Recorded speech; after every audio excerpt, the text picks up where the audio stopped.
I'm here doing a brief video on how to study efficiently, both thinking about it in general, but also in relation to this course in particular. I'm sure it's something that you think about from time to time, not just about whether one should put in more of an effort. That's of course always a good idea, but here I want to address, well, given the effort I'm willing to put in, how can I organize and how can I pick techniques that are the most likely to be useful and efficient in the sense of getting me to where I want to be, whether that's learning or a good grade or however we define it. Adam Grant has written a tweet here that very succinctly summarizes the essence of it, and I know he's based it on the work that I will present in just a second. But just to say, taking breaks, quiz yourself, and sharing your insights. It's a very nice and easy summary of some useful things to think about if one wants to read and understand things more efficiently. But I want to dive into the study that he's relying on here, a large meta-analysis done by Dunlosky and some co-authors back in 2013, where they compared 10 well-known study techniques. So it's basically saying, let's try to look in all the literature and all the research that has been done on investigating whether a certain study technique leads to a good exam outcome, a good test outcome. And these are then the 10 study techniques that they investigated. I won't read them all out loud here. You can pause the video and look at them all in detail, but just sort of to illustrate, one of them could, for instance, be rereading. That's a study technique to reread text material again, or to highlight, so use a pen to mark potentially important portions of a text, etc., etc. There are various things you can do here. And again, what these authors did was to go through the entire literature on all this and then try to find out what have studies shown to be the most effective way of preparing for some kind of test. So based on this meta-study of a lot of studies, they compare these 10 different study techniques, and the comparison criteria is both how useful were they in the sense that they contributed to learning, they enhanced test performance, but also how easy were they to pull off. There might be a technique that is really efficient of always making sure that you get the best possible result on a test, but if it's really difficult to figure out how to pull off, well, then it got a lower rating. And this led them to rate the 10 different techniques in this way, both highlighting the sort of the inference in colors and in words. And I'll talk a bit more about these two here in just a second. Practice, testing, and distributed practice. They were considered fairly easy to do, but also very efficient in the sense that they help you get better test results. But you can see there are also a few here in yellow that were fairly efficient and were also useful. Interleaved practice, as you can see on the former slide, means, just jump back to it, implementing a schedule of practice that mixes different kinds of problems, or for instance mixes different courses. So you don't just do one course during the day, but you sort of do one course in the morning and one course in the afternoon. So you sort of mix things up a little bit. So again, this is the essence of the comparison that they did, that they were able to say, on average, again, we have to remember that people are different, and what works for some people might not necessarily work for all people. But this is sort of the on average results of what study techniques will lead to the most efficient results. And by the way, if you feel like you've seen this before, then most of you have. I talked about this 2.5 years ago in your introduction week. I realized this is quite some time ago, and so that's why I wanted to repeat and highlight the essence here again. So just to emphasize what the results show. For instance, if we take the right-hand side of this graph here, that it's not showing that if you spend more effort then you do better. It's simply saying, with this distributed practice, let's say you have 6 practice sessions, and either you have them 6 days in a row, or you have a 1-day break in between these sessions, or you have a month break, a 30-day break between these sessions. What you're going for is you want to perform as well as possible on the final test, which is 30 days after the last session. And what you see here is that the triangle one, the 30 days between session, it starts out quite poorly, but in the end it's actually the approach that leads to the best result. You want to be as high as possible on the y-axis here, proportion correct. So giving the brain time to process the information that gets in and connect the dots, or literally connect the neurons, is an efficient way of learning, as these results show. This is just one particular study, but other studies have shown the same thing. And when we see, again, a similar substantial effect of comparing doing practice test and not doing practice test.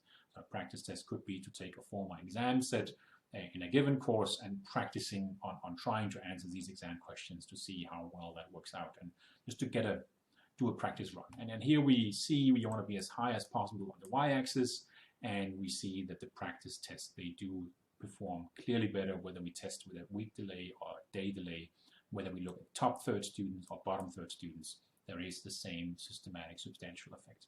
So that's the essence of wanted to convey here. Just to jump back to this slide here, that I think it's important to think about the study techniques that you use. Maybe you want to continue to highlight things because it sort of is, it makes you enjoy reading more, or it just feels good to do it. But at least be aware of that it doesn't seem to have a clear general effect on test performance. There are other things to do, and this is then also why I've designed the course that I have. I realize that practice testing is important. That's why I put quite a bit of emphasis on testing and practicing on formal exam sets. I also give some guides on what a good good answers could look like, so you get a sense of that. But I also spend quite some time on asking questions during lessons, either for you to think about and maybe do some self-explanation on, but also again to practice what it would mean like to answer questions, because it turns out to be a useful way of doing it. And again, distributed practice, if you're willing to spend a given number of hours, well, you are willing to spend a given number of hours on studying for a course, the earlier you start investing the same amount of hours, the better. Okay, I want to say something particular about this course as well. Here I'll just show the grade distribution. I know you have access to this data as well, but now you've seen it at least for 2019. These were Danish students, but it's fairly similar for our English program as well. This has been reasonably consistent over the years, improving a bit. Either the teacher got better or the students got better, or both. But I do want to say one thing about effort and whether it pays off to put in more effort. Here we are looking at the grade average for the cohorts of 17, 18, and 19, and here we're looking at the average effort that students have put in. I have this from their evaluation. I of course don't have it for the individual student. I can't relate it to any of the individual students, but I have the average. And this wasn't 10 hours. I've just standardized the numbers. I didn't have to put in a specific number of hours that the student wrote.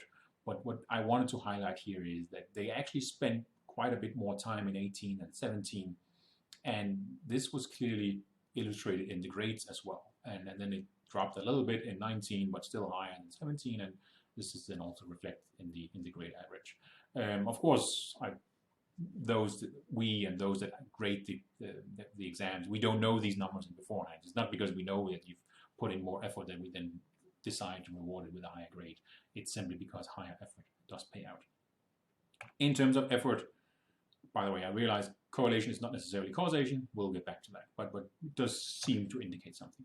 I also want to say something about sort of the amount of effort that we are then expecting as teachers at this institution. If we say, well, a year is 60 test points, which it is, and we say, well, what's the regular number of hours an employee or student is expected to work during the year, and we divide that by 12, 5 test points, 60 divided by 12, that leads to about 130, 140 hours we can expect that students should put into a course. Since 40 hours, 30, 40 hours of preparation, doing the exam and preparing for the exam is maybe reasonable, that leaves 100 hours to divide it over 15 lessons. It's more or less 7, since the lesson is 2 hours, and leaves 5 hours preparation for the particular lesson.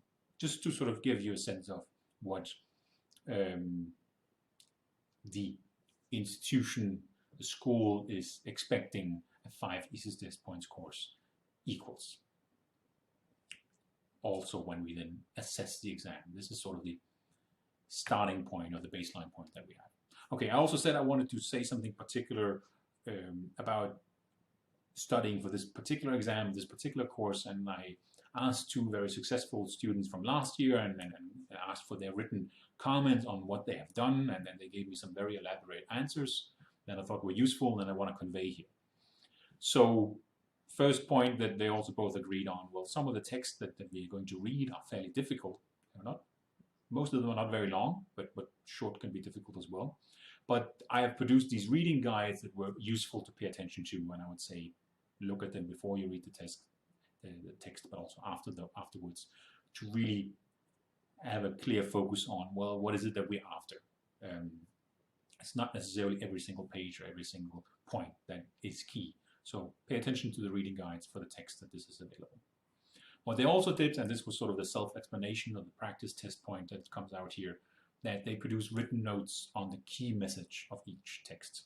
And maybe not of all the text, but at least maybe the most difficult ones. And they also emphasized the quotations that they might use in exam situations, that they were really prepared. So they had built basically a document for each text where they had properly prepared to ensure that they actually understood what each text was about. And as we go through the course, it should also be clear which sort of texts are referred to the most and are the most important.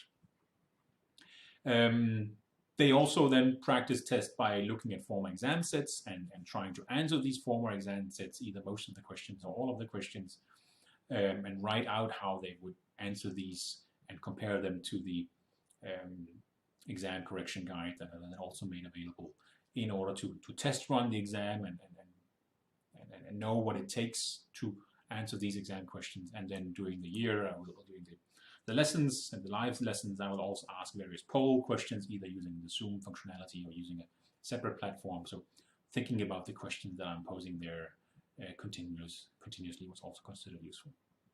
And then consider the exam form, 6-hour take home. It's not like, you do have time to answer all questions, but the more you in advance have an overview of relevant material and documents and notes, and maybe already ordered them into different categories, the better you're prepared for the exam. So that's what's also something that both of the students I talked to or got information from did. And then for this year in particular, since it's online course, do watch the videos before the lecture. Almost all lectures is set up in a way where the videos are the first half of the lecture, and then the live session is the second half. So it is really something, it is a setup where you're meant to look at the videos beforehand, and this is the most efficient way of learning. So this was the essence of what I wanted to say about studying in general, but also in particular for this course, taking into account what kind of course it is, and also especially what kind of exam it is.